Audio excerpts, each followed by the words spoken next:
Sa malasakit at pagmamahal sa bayan, tayo'y maglalakbay ngayon sa isa sa pinakakaakit-akit na destinasyon sa Pilipinas.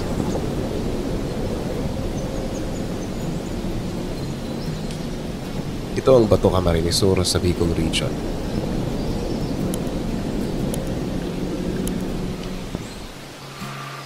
Ang isang bayan na puno ng kasaysayan, kultura at kagandahan.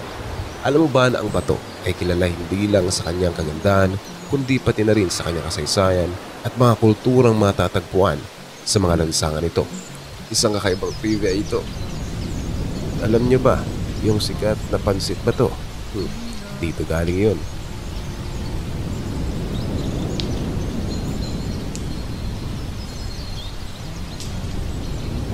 Sa mga pampang ng kanyang mga magagandang baybayin, makikita ang mga mangingisda na ang pangunahing kabuhayan ay paghuhuli ng mga isda. Sa katunayan, ang Bato ay isang kilalang supply base para sa mga sariwang isda tulad ng bangus at tulungan. Higit pa sa mga karaniwang tanawin, ang Bato ay puno rin ng mga makulay na festival.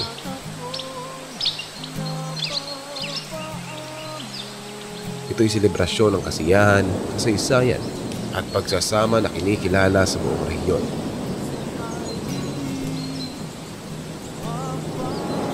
At sa tahimik na kagubatan ng mga talon, nararanasan ng mga bisita ang kagandahan ng mga kalikasan sa Bato.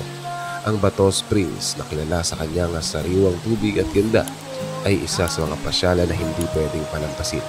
Sa likas na kagandahan ng kalikasan at yaman ng kasaysayan, hindi may kakailan ang Bato Camarines Sur ay isa sa biyayang handog sa atin.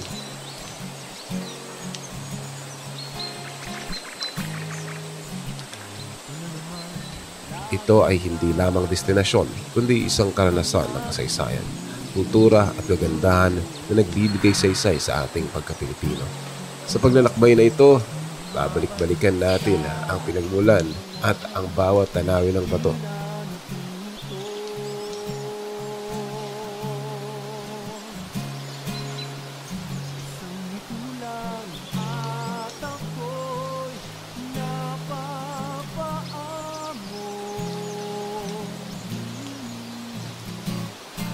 Hanggang sa muli, sa susunod nating paglalakbay. Maraming salamat at magandang araw sa inyong lahat.